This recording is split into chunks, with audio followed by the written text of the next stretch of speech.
Perfect. Okay, don't touch anything. No, you got it. You nailed it. The lighting, cameraman, and microphone boom mic operator, the Drinka, has given me the best placement for the microphone. So you got to show your microphone, the pins on your microphone, to be a big time YouTuber. And I'm a big time YouTuber. No, I'm not. But thank you for the words of encouragement. Pre-recorded, but live before a studio audience of my stuffed animals. It's my studio audience, the Canadian bear, and we've got the aforementioned Drinka.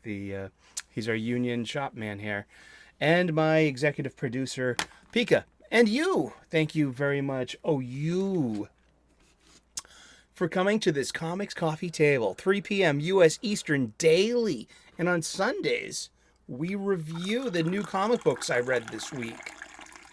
In my ever-growing pickiness when it comes to funny books, and spending money on it, and spending literal physical space. So you can see stacks of comic book boxes behind me, because I am a comic book nerd, geek, junkie, aficionado. I am all the above. I have a copious amount of show notes written by my executive producer. I'm just the talent, and I read what he writes down if I can make out your horrible penmanship. This passes as Pikachu Pokemon Palmer method. Oh my goodness. What a 20th century joke. Nothing to say. What's in the bag is what we say every Sunday. I got some funny books. And as I'm always saying about if you don't have a local comic book shop around, you could always reach out to Yule Carter of Fantastic Comics in Berkeley, California, and as I did. And I got a package from Fantastic Comics from Yule Carter. I sent him a list of comic books that I was looking for. I got a list of comic books. And I asked him, like, hey, do you got any of these? And he sent along. I bought them from him. We conducted a transaction. It was easy and digital and on the up and up. And I'll do it again. I'm going to send Yule, the list of books that I'm looking for. And if they reside in his store, they are for sale, and he can sell them to me. Yes. So yeah, we are a show that really gets into our local comic book shop, our LCS, the fulcrum, or should I say the former fulcrum of our culture of geekdom here, of comic books, the direct market, where you get your floppies, where the floppies grow. Yes.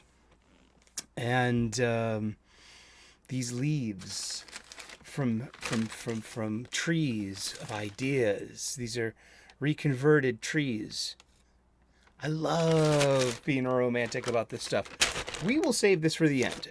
And we have a friend of the channel shares with me their digital preview copies, advanced copies of Marvel, and usually a week of DC copies, and occasionally even just stacks of like Image and other indie stuff as well.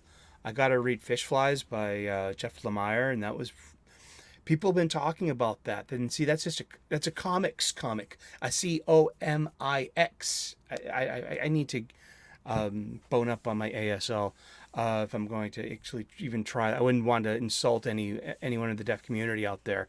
One of my first major girlfriends was partially deaf, so I learned how to properly say and some of my W, E, and R. It's like I got that a lot. Whatever. But it gave me an appreciation for ASL. I also had a Mexican American girlfriend for 4 years, and gave me an appreciation for Latinas, Latino culture, Mexican American things. She was Mexican American from Texas. And as a chef, I got to actually learn more Spanish, which is probably one of the most important tools in my professional skill set. the ability to speak functional kitchen Spanish. True, America is a melting pot. We don't have an official language, and Spanish is the second language of the United States of America. You should learn it. It's fun. A lot of swear words. A lot of ball busting going on with Latinos and Latinas. Great sense of humor. Love them. And brindemos, mi gente. Ah, yes. Happy birthday to Latino Slant, to Paulie in LA. You just turned 53. God bless you. Namaste. To another trip around the sun. Seriously, thank you, Wes from Thinking Critical. Had me on the show yesterday with, he had me on the week before too with Kari Andrews and Yule Carter. And that was fun. And Josh couldn't make it. So he called me up at the last minute and just like, hey, are you on the bench? I'm like, I'll suit up. And yes, so that was cool. And I got to put on my Tyler Durden cosplay, like the just the top part of it, because we're on TV. You know, I also do my toes, you know, before a show too, but like that matters. It's just the whole thing, you know. Shower, shave, I cut my own hair. You know, make sure you look sharp. You know, do your nails, dude. I do my nails. I'm a chef. I'm proud to show my hands. Also, we handle comic books a lot. I'm always showing you like these close-ups of like da da da da da da da da da da da da da da. Plus, when you live with chicks, you get an appreciation for things like nice smelling hand soap that smells like peaches and cream, or those three-sided nail files that get your nails looking really wicked nice. I work with food, and I'm a YouTuber. I don't want grubby hands. You don't want to look at my grubby hands, and you know. I'm a big time YouTuber. One day. Well, we grow. The channel grows and grows. It's great to see you all out there. Last time I checked, there was 1,166 of us, and that's an auspicious number. I like that. Let's just keep it going. Yeah, keep smashing that like button. Hey, subscribe if you haven't already. If you like this kind of conversation, we like to talk about comic books. I'm a big fan of my local comic book shop. I go there every Wednesday. I try to. I'm getting supplies there as well. I think it's important to be buying our supplies there. I'm not using the big box stores or specifically my online supply chain where I could be getting a discount and paying less for the copious amounts of supplies I need. I am rebagging, reboarding, and reboxing my entire collection. Yeah. I need acid-free backing boards. I need snugs, comic book bags. I need Mylars. I need to still find some Mylars. See, I've prepped a few bags and boards because I know I'm gonna need them. I'm also migrating the collection from long boxes into short boxes. So my entire collection needs new bags, new boards, and new boxes. They've done their job. They just need a refresh, you know? And so I turned these into these. And I helped celebrate my local comic book shop. What I was saying as the fulcrum of our culture, but that's not the case so much anymore. But still, I'm a romantic, and I love my local comic book shop and shops. I do. I mean, I have a few, and yeah, I spend my money there and not at the big box stores or the online supply chain. I give my patronage to the mom and pop brick and mortar shops, my LCSs. And if you don't have a local comic book shop in your area, check in the description. Hit up Yule Carter of Fantastic Comics in Berkeley, California. And he too will put together for you at a reasonable price. It was very well packaged too in a Gemini mailer. Yes, my comics all got here safely and sound. These are new. These are new from this week. So we're saving the new comics until the end of the show. So let's get on with reviews. I did not read any digital DC comics this week. I didn't get that treasure chest. That's fine, because I'm just blessed and grateful to be on the short list and reading these weekly. I hope you like it too. it's opened up the. I think it's opened up the Sunday show a lot because I'm reading all of these. I still have to read the rest of the independent ones I got last week, but I have, how many do we have here? 1, 2, 3, 4, 5, 6, 7, 8, 9, 10, 11, 12, 13, 14, 15, 16, 17 Marvel comic books from last week. And I bought 2 last week. I didn't buy any Marvel comics this week. No. I didn't buy any Marvel comics this week. That's okay, but I read them all. There was one out there that I reminded myself that I should pick up in a physical copy. One of these I didn't read, maybe 2. A few of them I did not read. I know Strange Academy, I have no interest in. Loki, issue 4, I read the last one. It was bad. Guardians of the Galaxy I've never been a big fan of, so issue 6 I passed on. But pretty much I've read the rest of them, like Alpha Flight issue 2. It's a competent X-Men story. Like, it doesn't say X-Men on the title. It doesn't. It's Alpha Flight. I know my teams. It's an X-Men story, and this is a perfectly good X-Men story set in the X-Men universe and set in the Marvel universe. But no, Alpha Flight's like the Canadian X-Men team in a way. No, they're their own thing. I love Alpha Flight. I respect the hell out of them. But these are basically X-Men stories, and the X-Men, I like that. And I want to be reading good X-Men comics. Like such as this wasn't the case. It's the Contest of Chaos annual #1 X-Men, and it's Captain Marvel versus it's Karen, yeah, and Carol Danvers. I almost called Karen Danvers. Carol Danvers versus Scott Summers. And it's a lot of set in dream world stuff. So it's that weird, thing. There's always 2 space shuttle movies, disaster movies, meteor disaster movies. There's always 2 volcano movies. There's also 2, there's always 2 of the same kind of movie. So a lot of this Contest of Chaos stuff happens in a dreamlike world where the heroes can fight each other, and then the winner gets the crystal and gets to join Agatha Harkness's super team of super force buddies, super conscripts, magical super conscripts. And it's, lots of purple and lots of, just, and it's mostly Carol and Scott arguing. Then it turns into a physical fight because they're both superheroes. And does Cyclops win? I don't know. I think I don't even care. I can't tell you.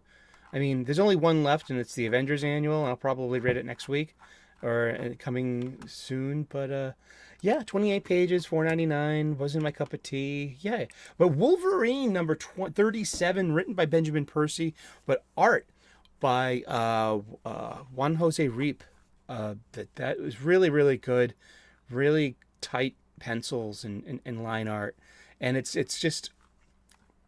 got the X-Men type of data pages or memo pages, and they're just black and white sheets of text, and it's story, and it's sometimes they have graphics, and it was super cool at one time, and sometimes they do remind me of the original Marvel handbook to the official handbook to the Marvel Universe series that came out in the early 80s that had schematics of, say, like Avengers Mansion, like when this all started back with Jonathan Hickman after and around House of 10 and House of X. And then specifically for me, I bought X-Men #1 by Hickman and Leinil Yu, and in the back of it, it had the schematics for the Summers home on the moon. And it was just like, it was these black and white data pages, and but it's like reading, it's like homework, and it slows it down, and I skip over them. I really do. But I mean, this Juan Jose Rip art is wonderful, and it's just, it ties in kind of thematically to what's going on in Incredible Hulk. It's a team up of Banner and Logan, and then it's Wolverine and Hulk, and just it's really good. And then just it gets slowed down with overstory, but then yeah, overall it's a really good one and done issue. A lot of purple, uh, but it's it's really good, and the art's really good. Here's the one that I wanted to go back and buy. It's What If Dark, starring Carnage, but it's written by Larry Hama and it's art by John McCrae. It's $4.99 and it's parental advisory, so that means it's 17 plus, I guess. Um, yeah, it's about Cletus Cassidy and Carnage, the symbiote, and it's over the top, it's horror, it's John McCrae artwork. I love Larry Hama anyway. He writes competent superhero fare, and he's been in GI Joe. I mean, he's been for over 40 years in my life. He's contributed so many good stories, and there's a lot of real onomatopoeia in here, and just really decent artwork, and it's over the top. It's John McCrae, who did Garth Ennis's The Boys and also did Garth Ennis's Hitman, and the Terra Prima of New Earth on DC continuity was Tommy Monahan, the Hitman, with the X-ray eyes from the Bloodlines crossover. And it was Garth Ennis running around the DCU with scissors in his hand. I mean, he had Wonder Woman, Catwoman showed up. Superman almost interrupts a sniper hit, which is really funny. He gets Kyle Rayner, the Green Lantern, without his consent in an encounter with Bueno Excellente and his powers of perversion. Bueno, bueno. My God, that happened in that comic book. We don't talk about that. That's Kyle's pain. Let Kyle talk about that to his therapist or his group. We don't have to mention that anymore. But I really, really enjoyed the heck out of this single issue. And these are single issues. And just they can be, this deserves to be on my spinner rack with the old What Ifs that I have. And I pick up What Ifs of the Bronze Age occasionally. I got my eyes on What If Daredevil was an agent of S.H.I.E.L.D. Specifically, I know I can get that at my LCS for about $20. And hopefully maybe this will be the one I pop open and be like, hey, we got some dings on this. Can you talk this price down? This is definitely, you're charging a 9.2. This is definitely not. Do you have the power? Do you have the power to negotiate the final price of this? And if not, who does? I'd like to speak to them. Negotiate, dude. Yes, I'm going to. I want that issue. Because I had that issue as a kid. It was great. What if Daredevil was an agent of S.H.I.E.L.D.? There's a whole bunch of I forget all of them, and then I see them. I'm like, oh wow! It just brings me right back. It's really great. But yeah, What If Dark Carnage? I gotta pick that up. And there's the Uncanny Spider-Man by Cy Spurrier. I enjoyed this. It's it's lots of purple. It's $4.99, rated teen plus. Not the biggest fan of Cy Spurrier's art, but I'm his work. I mean, when I say art, I mean his writing. You know what I mean? Because it's so easy to get confused with the line artist and the inker and the colorist. They're all artists in a way. He's the word artist. Yes. And it's some healing time for my old friend Kurt Vana. Kurt Vana from he's from the what was that line that from X-Men 2? Great opening scene. Oh gosh, they did Nightcrawler justice. I grew up with Nightcrawler as an X-Man. I loved his relationships with all of his friends, his piety, his faith, and his sense of humor, and his accent, and his misfit quality too. He was also, he came off to me as an only child, kind of just, a bit of a weirdo misfit, but really nice at heart, and someone who got comfortable in his own skin. I love this character, and this is the character that I get in Uncanny Spider-Man #1. It's Kurt being a backup Spider-Man and hanging out with Pete Parker a little bit too, and talking about, what's gone on, and now he's here again, and he's very close to who he used to be. His character's been messed with over the years. I call them iterations, because every generation, just becomes their story. It does. I mean, maybe there's the Buddhist thing of attachment there. We shouldn't be so attached, But overall, I liked this issue. The Uncanny Spider-Man. It was fun. I love Spider-Man alternate costumes, and it's just Kurt playing superhero, saving people, redeeming himself with good acts. And this is very consistent with this character. It's got a lot of info dump pages, sure, but it's written for the trade. It's cute, it's fun, it's a decent superhero, it's a decent X-Men story, and it plays well with my beloved Spider-Man. Yay. And then we have Uncanny Avengers with Jerry Duggan, who's also writing X-Men, who's also writing Invincible Iron Man. So Jerry Duggan right now is the big wheel at the Krakow factory. Like wasn't Milhouse Van Houten's father? Who is Captain Krakoa? I think it's the resurrected real Magneto, which is gonna be some kind of weird thing. I mean, like, where's Magneto? Who's Magneto been? Is it Joseph over in Scarlet Witch who's been Magneto's been all this time? In the Krakoan age, because we've seen a few Magnetos in the Krakoan age. Remember, he get that white costume. It's really cool. I like the black costume with the white trim in the Bendis Uncanny days, and I like this white costume, the Krakoan age. Yet, I mean, I love the red and purple. I love Magneto. Magneto was right. That's Grant Morrisonism. I love X-Men funny books. Uncanny Avengers, it ain't that bad, dude. I'm fine with it. There's lots of purple in there. A couple of info dump pages. 23 pages long. And it's $3.99 still. I hear that Amazing Spider-Man goes up to $4.99 next issue, and that's going to be its new standard from now on. It's no longer a $3.99 comic book. Two of my least favorites of the Marvel bunch, and they're Star Wars titles. It's for $5.99. It's Star Wars Dark Droids D Squad. You have choppers. You have a pit droid. You have IG-88, or maybe it's IG-11. I don't know. I should know this. Who is that?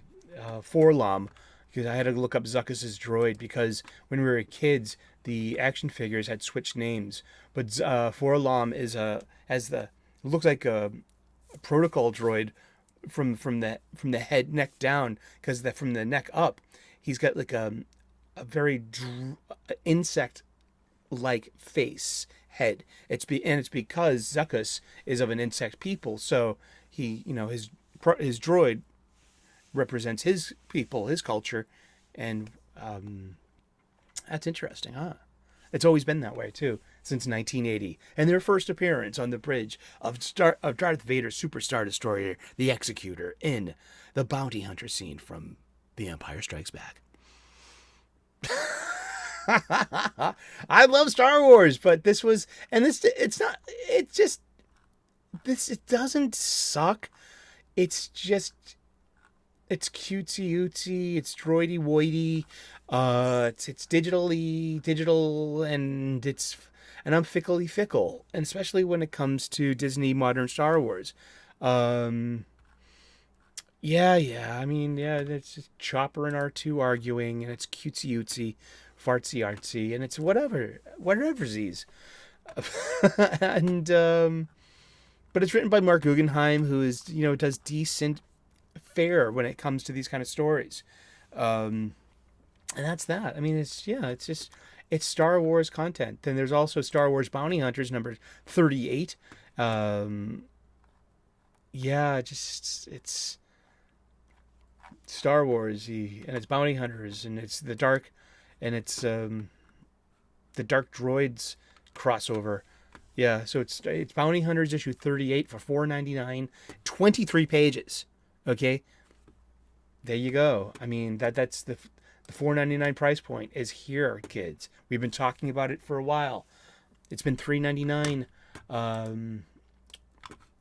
since about.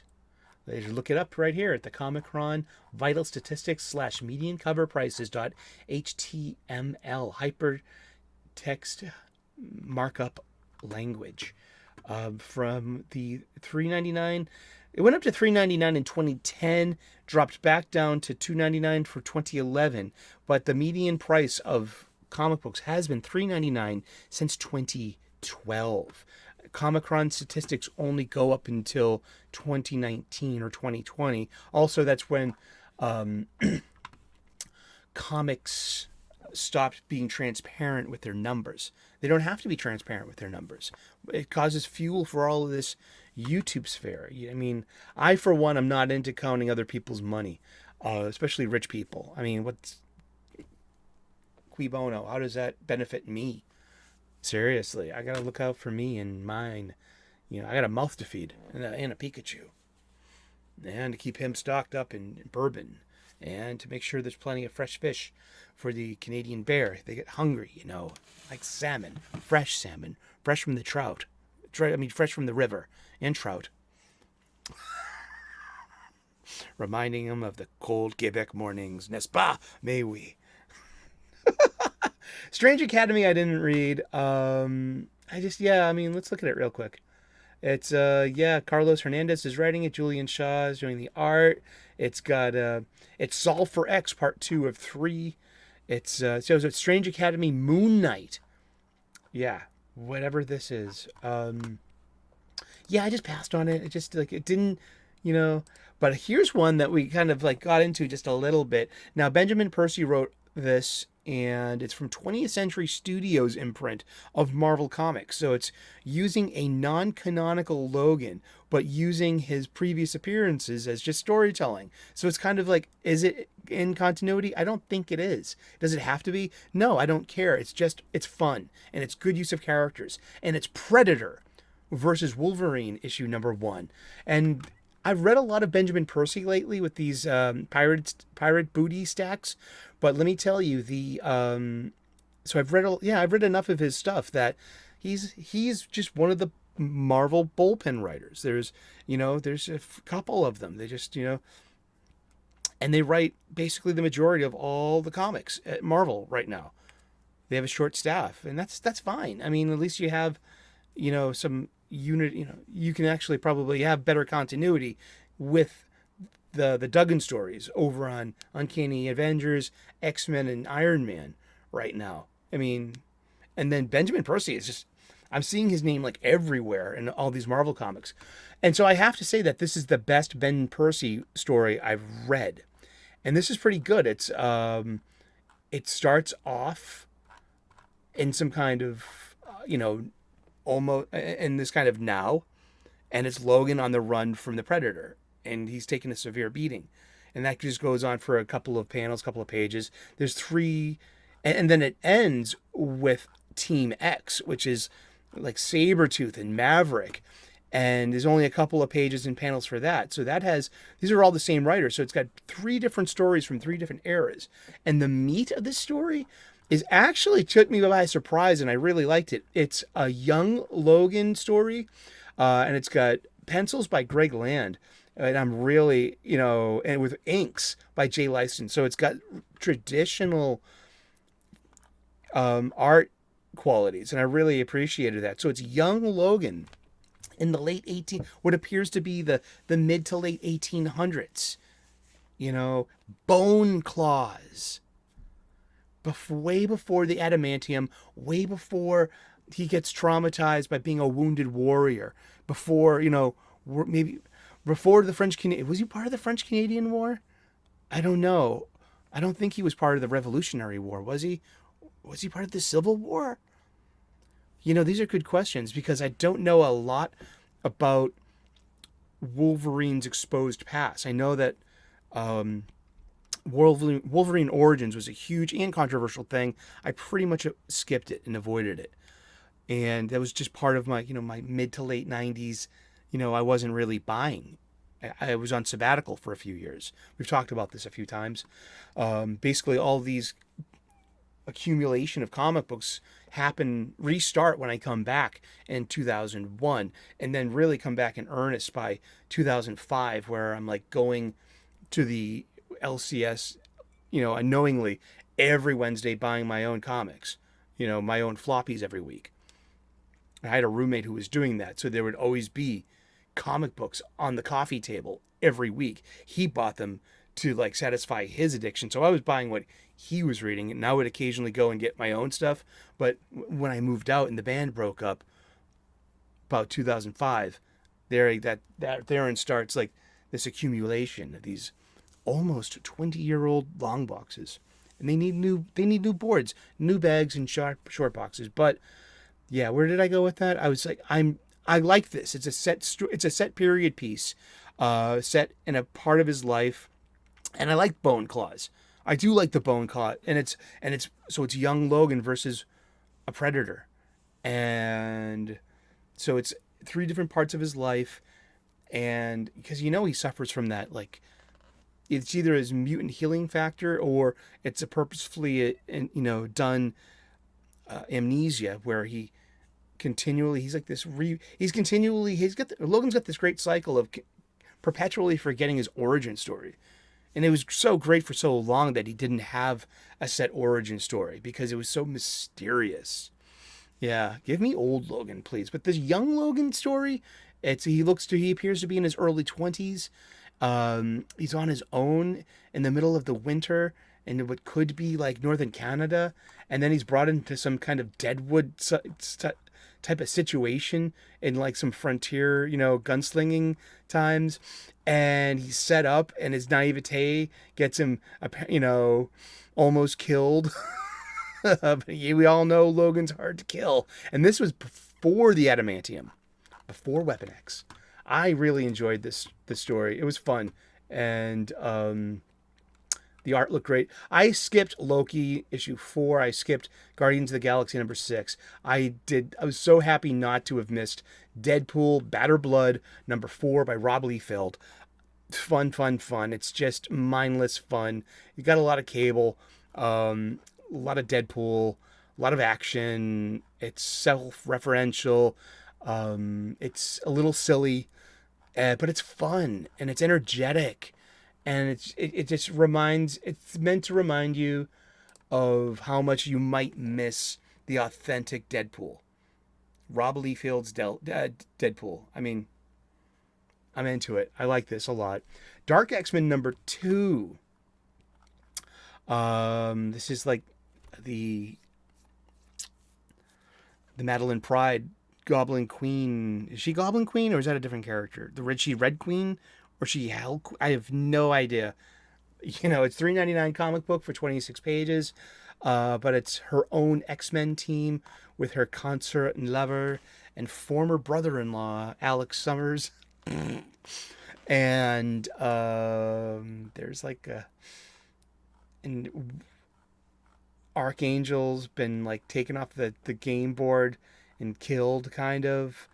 And there are info dump pages, and there are demons, and there's, torture and horror and purple and info dump memo pages.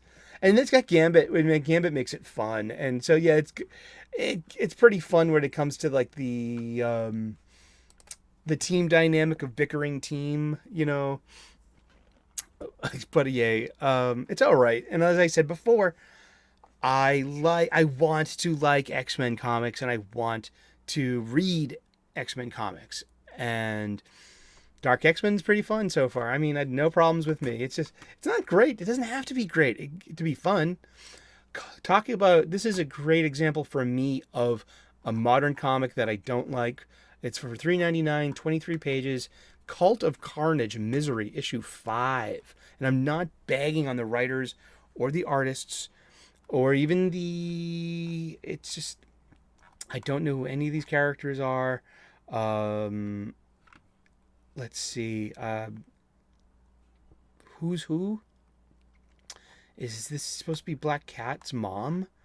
I have no idea. It's Carnage, who is Liz Allen, who was formerly a friend of Peter Parker's back in school days and ended up marrying Harry Osborn, the Green Goblin's son, and Peter's best friend, that Harry Osborn. And they have a son, Normie. And then there's like symbiotes everywhere. And then it's just, I didn't like the art. It's just all these different colored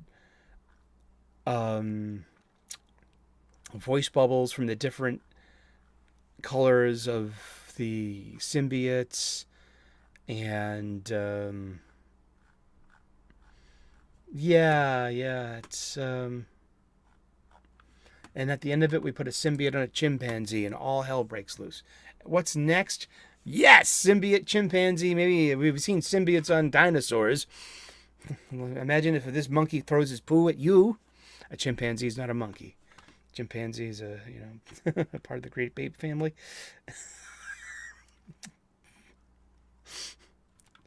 Oh boy. So that was not a great one. Captain America issue number 1, by art by Jesus Ciez, written by J. Michael Straczynski. It kind of missed for me.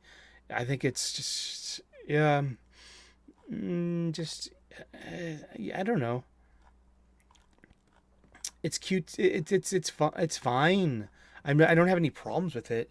We kind of like talked about it on Wes's show yesterday, and I was the only one to go meh.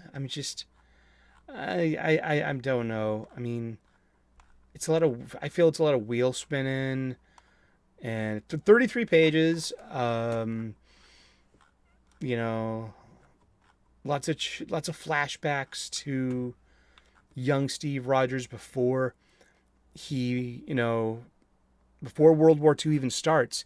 And then there was the rise and presence of actual National Socialist swastika bearing Americans in brown shirts having rallies in Central Park. This is historical facts. For me personally, I just, all I see is the Blues Brothers, and I hate Illinois Nazis. I hate Illinois Nazis. That's what you do to a Nazi. Seriously, but there's so much Nazi talk when it comes to polarized comic book creators. And I follow JMS on social media, and I don't think he, you know what I mean? I don't know. I'm a big Captain America fan. He's one of my cosplays. You know that. I love Captain America. What are you drinking today in your cup of coffee? I'll save the best to last. Ed Brisson's Alpha Flight issue 2. Mentioned that earlier. That, it's got this Pepe Larraz kind of look. It really does. Godlewski is doing the heavy lifting on art. Yeah, Scott Godlewski. But he's got this real Pepe Larraz kind of thing. I get this real big game by Mark Miller feel to it. New releases. What's in the bag? We'll find out very shortly. We're coming up to it. But Alpha Flight's decent, and it reads like it's an issue of Alpha Flight, and I appreciate that. No, it doesn't have to be high stakes, and it doesn't have to be wheel spinning. It can just be like that felt like a normal issue of a Marvel superhero comic book. And the last of the Marvel digital deck, we have Amazing Spider-Man number 34, written by Zeb Wells, art by Patrick Gleason, who gets a lot of help digitally, and color artist is Marcio Menez, and it looks a lot kind of like it has a Fraser Irving kind of cast to it. I really like the art. I really like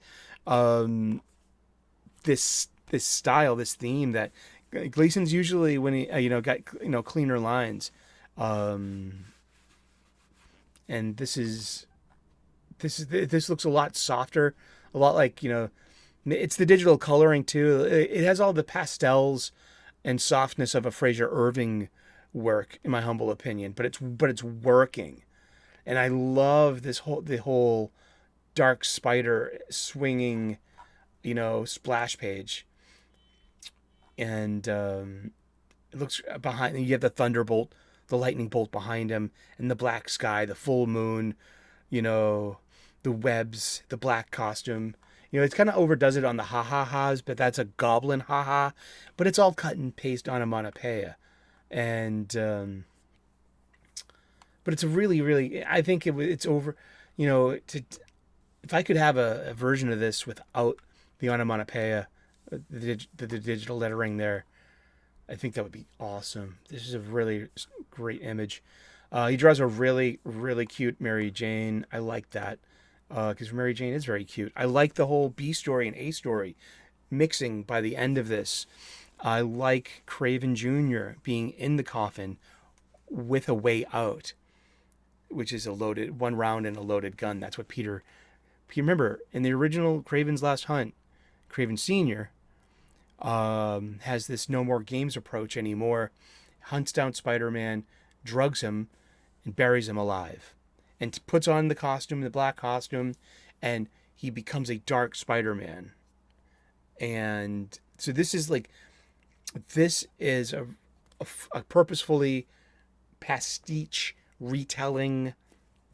What is a pastiche? I love words. Pastiche is an artistic work in a style that imitates that of another work, artist, or period. Pastiche. I use the word pastiche here in its most proper context. It's a very succinct word to describe what Zeb Wells is doing here. J. Michael Straczynski, Mike Zeck, the late 80s. I love those comic books. They're on my spinner rack. And this is a nice... It's not nice, but it's more of like, I think it's fine. I like this comic book. And I like the art. And I like the expression of the eyes. There's also not just a for me, Gleason's looks a lot different on a lot of pages. I'm used to Patrick Gleason's work on Green Lantern Corps and other things he's done on the DC universe. So over here in Marvel, he's like just maybe playing with style. And so the expressiveness of his Spider-Man in the black costume, and of the eyes, it's very much like Matt Wagner's Grendel in a way. This is what I'm getting out of this. And there's a lot of like I said, Fraser Irving here, and a lot of Lionel Francis Yu, I feel too. And then there were some downright Gleason looking pages, like this Goblin Queen, this Red Goblin Queen. That's and then there are some like very Fraser Irvingly looking pages, especially in the Holland Tunnel, where Spider-Man uses his goblin tech and he black suits it and he dark goblins it, and it's really sinister and it's so cool looking. And I even like the onomatopoeia with the boom and that font. It's all cut and paste, drop and drag, but there's the font's pretty fun. It's very 70s kind of font. And hello, someone's revving up their car. And I like the ending of this issue. I look forward to what's next. I've been liking Amazing Spider-Man for the past few issues. Yes. And I refuse to be a lightning rod for having that, stance. I also just bought tickets for Fan Expo Boston. I got the 3-day pass for $79. Its full price will be $105. So I, basically saved $25 by buying in early. I bought the, and that will be June 28th, 29th, and 30th at the Boston Seaport. Also at the Seaport, the Westin Boston Seaport, August 10th and 11th of 2024. I got my tickets, my passes already, for the Boston Wicked Comic Con. Its third annual. It's moving again and it's growing. It's a big traditional Comic Con. No anime voice actors, no celebrity picture ops. It's just tables full of creators, and I got to. There's a giant truck backing up. Yeah, it is a giant truck backing up. That's what they sound like. Get the window open. It's a beautiful morning. So I bought my con tickets for next year already. For the two that I will definitely go to.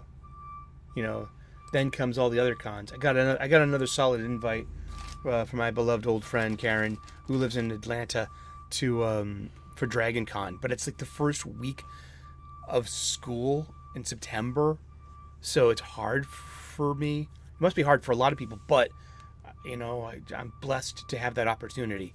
And I wanted to go this year. I had the same open invite, but like I said, it's the first week of school, and that's hard to swing. But that's a commitment. So maybe I'll have to look into that. I will look into that. What's in the bag? Well, we are also playing What's in the Box, too. Yule Carter, a fantastic comics. I sent a list of comics, of titles that I was looking for. So I would rather spend money at a local comic book shop, and specifically with him. I'll give Yule the business first. Okay, just a nice, properly packed Gemini mailer.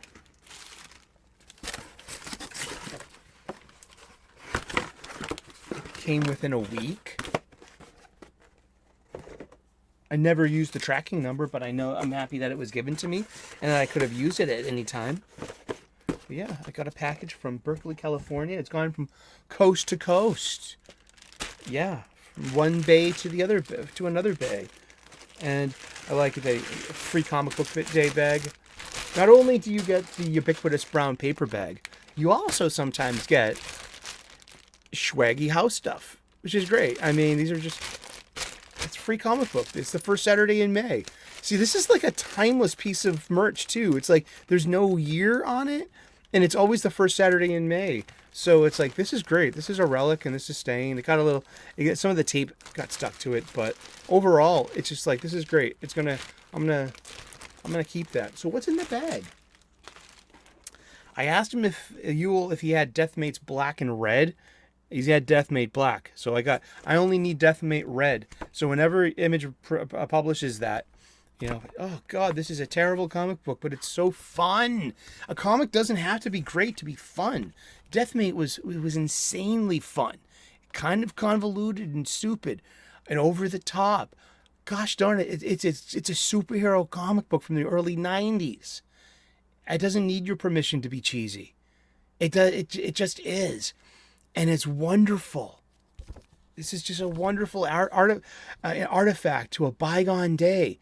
A foil cover when two competing comic book publishers, mashed up their universes. And it's a huge crossover. Oh, man.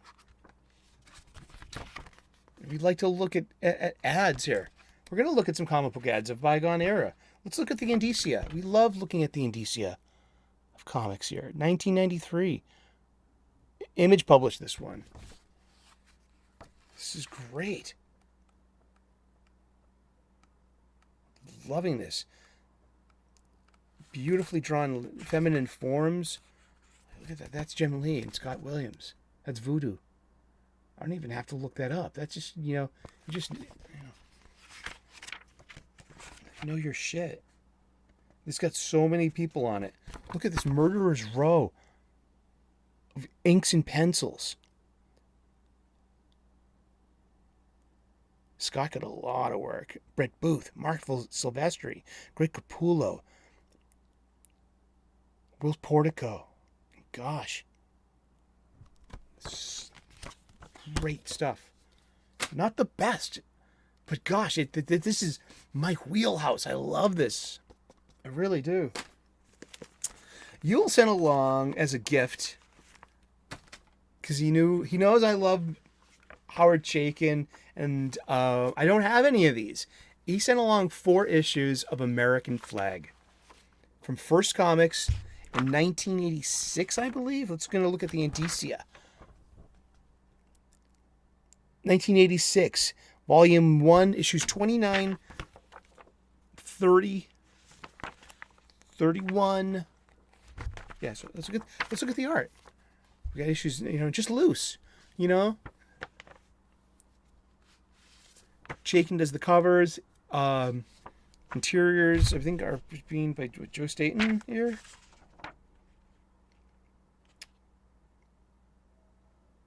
Let's see, where's the and the TV style. Just like that Frank Miller Dark Knight Returns TV style. Howard Chaikin and Steve Grant are the writers. Mark Broger and Randy Emblin are the artists. So Chaikin started this as the writer artist, and then over time, just kept writing it. We got some Mike Barron, Nexus. He's still making Nexus, Isn't that great? But yeah, these are first comics, and we're always talking about ads and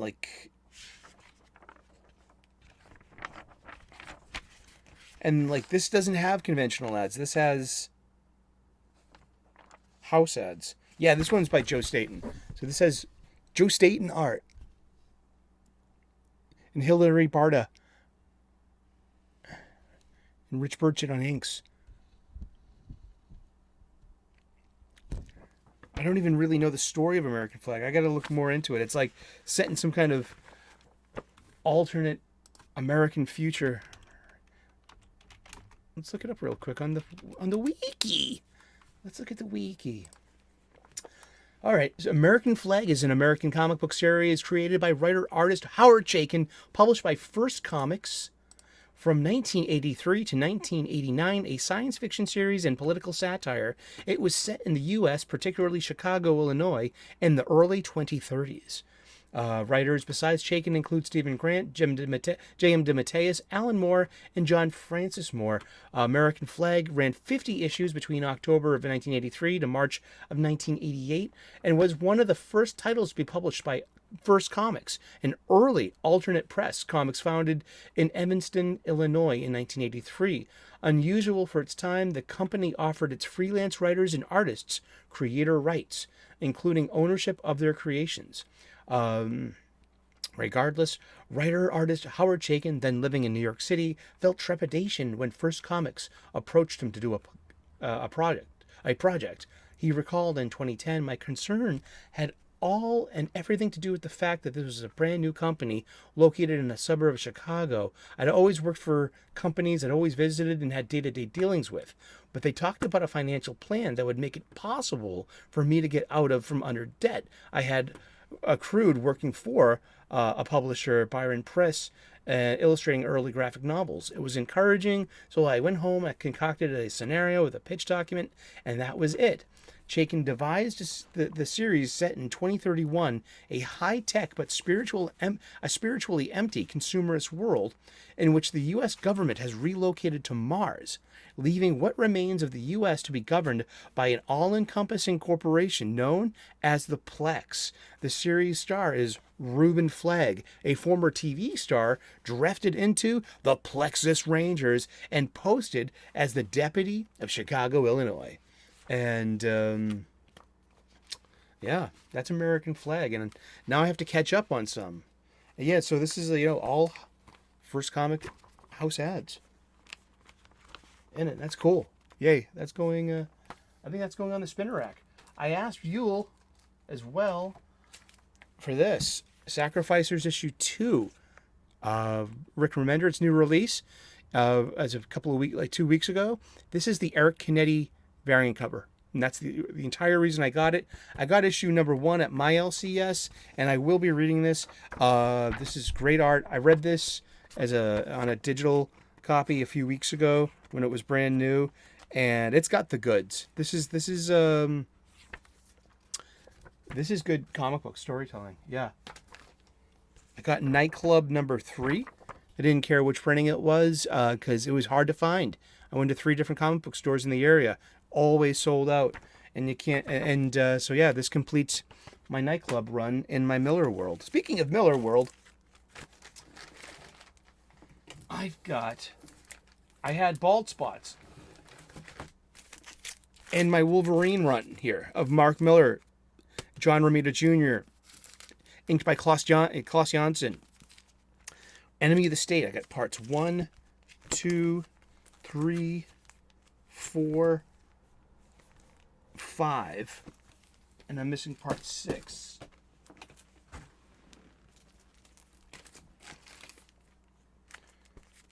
So I still am missing issue 25, which would be the end of the Enemy of the State run. But Yule sent me,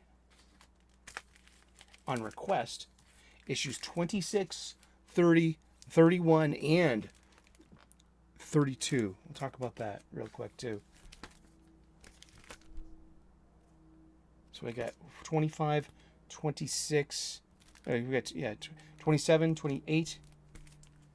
So now we got 26, 27, 28, 29, 30, and 31. So that now we have a complete Agent of S.H.I.E.L.D.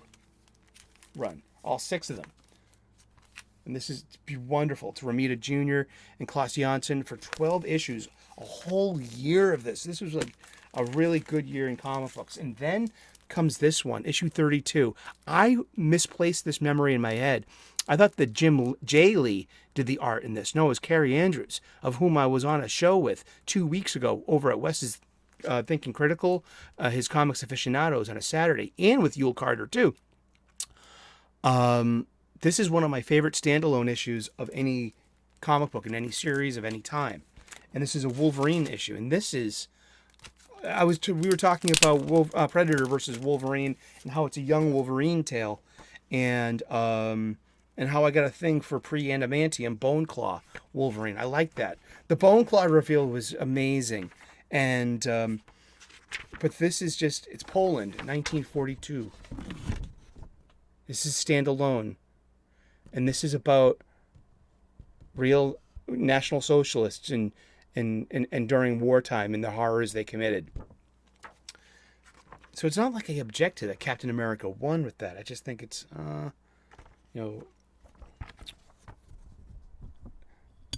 But yeah, this is Prisoner Number 0, and the Commandant. Oh, sorry. Hope that doesn't mess up the check. Level. Let's just check that mic. Check. Mic check. The wily waiter with the walrus with waxed lips. There we go. All right. Oh wow, look at that figure factory. That's pretty cool. Those interconnecting bases and shit.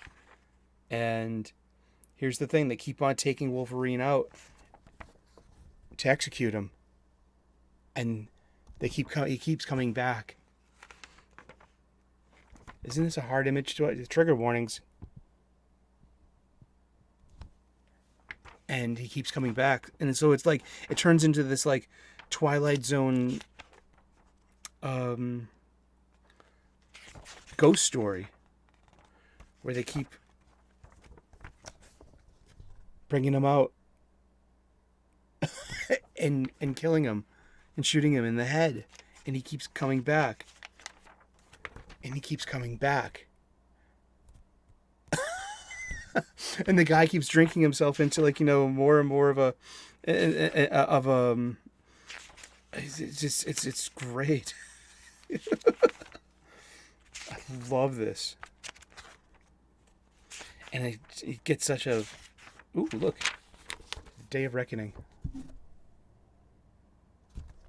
It's the WWE. And then the Commandant finds his ironic ending. But this is about Will Eisner. And Will Eisner just passed away. And so... you have this huge open letter from Mark Miller in 2005 about his experience with Will Eisner.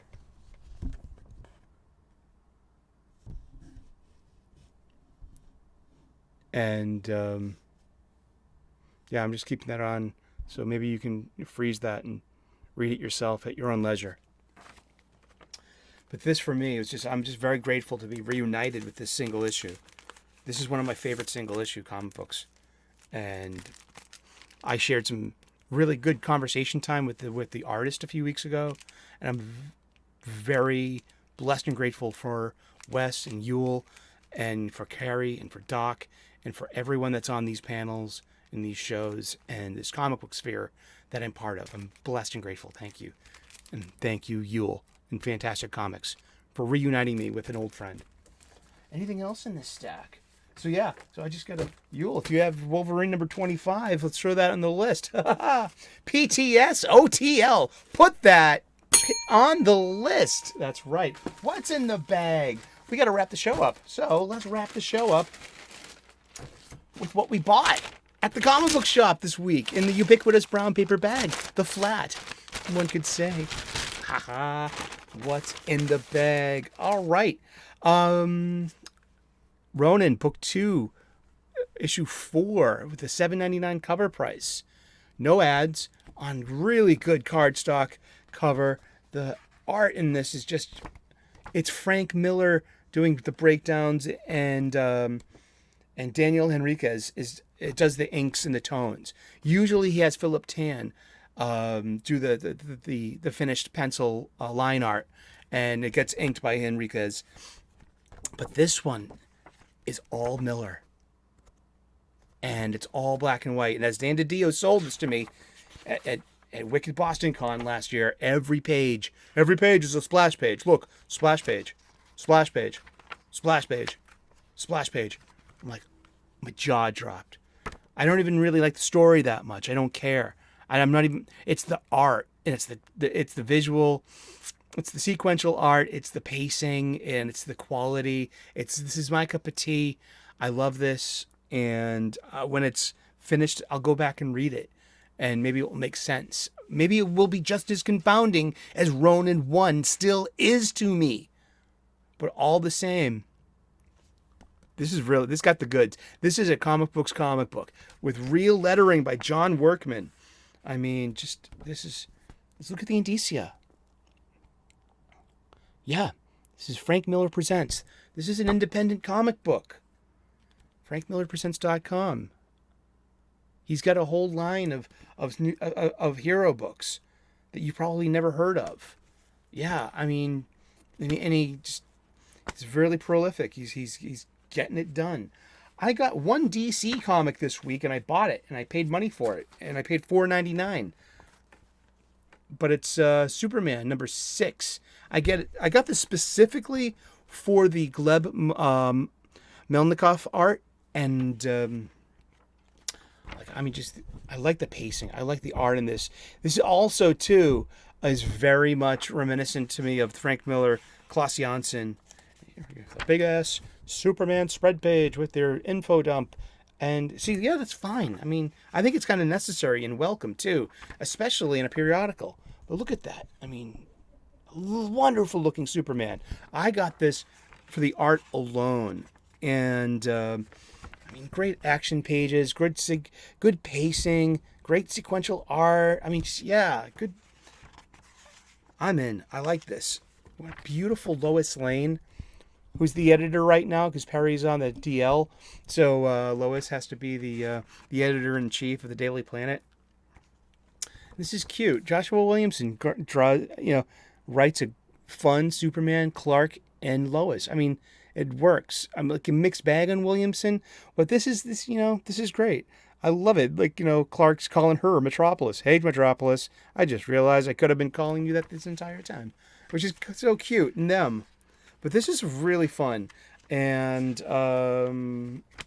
hop aboard. I also heard issue number 5 was really good too. But I hopped aboard here. I got issue 1 when it came out, but yeah, it's $4.99. So, and this is one of the 2 flagship titles of DC Comics. I got this Junior Baker, The Righteous Faker by Joe Casey. Yule Carter had him on the channel, his channel, a couple of weeks ago. This great interview. I got to see an advanced copy of this a couple of weeks back in the pirate treasure chest, and this is really good. Drawn with raw pencils and choice colors by Ryan Quackenbush. All right, this is a really good comic book. I'm totally unfamiliar with with Buddy Baker, the Righteous Maker, and that's good because I can get back to it because this is a sequel. But this story is really easy to get into, but I love the art and I love the feel of this. This reminds me of those late 80s, early 90s, pre-Vertigo DC comics. Like Black Orchid and Shade the Changing Man, and Swamp Thing after Moore, Animal Man after Morrison, Doom Patrol. Just these magnificent comic books. Those early Sandman comics by Neil Gaiman. But look at this art.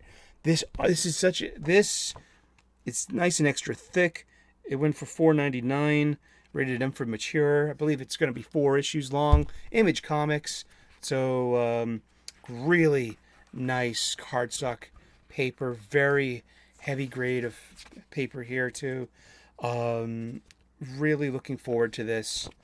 It reminds me of late 80s DC Comics, pre-Vertigo, like this, The Shadow by Kyle Baker. Just that too, and just or early Sienkiewicz. But I just love, just this got chef's kiss all over it, man. Yes, please. Thank you very much. This is a quality product. This is a good floppy. This is a great reason to be a serialized publication fan like we are. This is really good. And I'm going to wrap it up with Big Game number 3. No spoilers. I was blessed to have been on 32 Flavors of Nick Weiser, his show during the week talking about this. Mark Miller actually retweeted that. Nick and I talked for 30 minutes about this in Miller World Comics and our love of them. And Mark Miller ended up following me on X Twitter. And I'm like, oh my effing gosh. Yes! Mark Miller follows me on Twitter. That's great. And this is really good. It starts off with a bang. It's got a big body count of good guys because the bad guys are winning. But it's issue 3 of 5. And issue 5 will be double-sized. And one of the best parts of Mark Miller's work, that he tells it really nice basic storytelling, like traditional storytelling mores. This is Act 2 of a 3-act story. This is the nadir for our heroes. This is as low as it gets. And so from there on out, they learn to get some resilience, and they will overcome their challenges, and they will win in the end, at the end of Act 3. And we root for them, and we struggle with them. That's, really good traditional storytelling values. And it's on display here. And as always, I love the last page where Mark and his CEO of Miller Comics, Lucy Millar, his wife. I love that. It is great. She's got a credit, and that means this is a family operation. They saved the last page for their eldest daughter's original comic, 1-panel comic. I love that. How do we get kids into comics? Publish them. There we go. Publish their letters, publish their art at the end of the comic book. Maybe if there are other kids out there sending in some art to go for it. Maybe you can get it too. Because wouldn't that be nice? Thank you so very much for tuning in today. It's been New Release Sunday wrap up. If you haven't already, please like and subscribe. I would love to earn your subscription. We make daily content here. We talk about comic books, 3 p.m. U.S. Eastern, daily. Join us. Join the conversation in the live chat premiere. And if you can't make the live chat premiere, hopefully you can tell the show is made for you to tune in at any time of day when you're having your break, when you're ready to sit down and spend a few minutes with your friends just talking about comic books. That's when we're here for you. So leave a comment in the comment section and continue this comic book shop style conversation. Thank you so very much for tuning in today. God bless, namaste, good luck, and we will see you again in those funny pages. Ciao, bye-bye.